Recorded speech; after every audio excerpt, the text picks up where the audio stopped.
দাঁড়িয়ে আছো কেন? বসো। কবিতা এনেছো? Very nice. শোনাও। আমি শোনাতে পারবো না। অনুরূপ তো বলেছে তুমি নাকি আমাকে নিয়ে কবিতা লিখো। কই দেখি, দেখি তো একটু।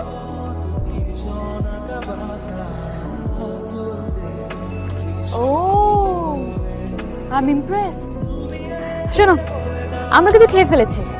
তুমি কি খাবে বলো? কিছু খাবো না। আরে বাবা, একটা রেস্টুরেন্টে কিছু খাবে না কেন? আচ্ছা ঠিক আছে, খেও। তবে বিলটা কিন্তু তোমারই দিতে হবে। বেশি আসেনি, সবকিছু মিলিয়ে 3400।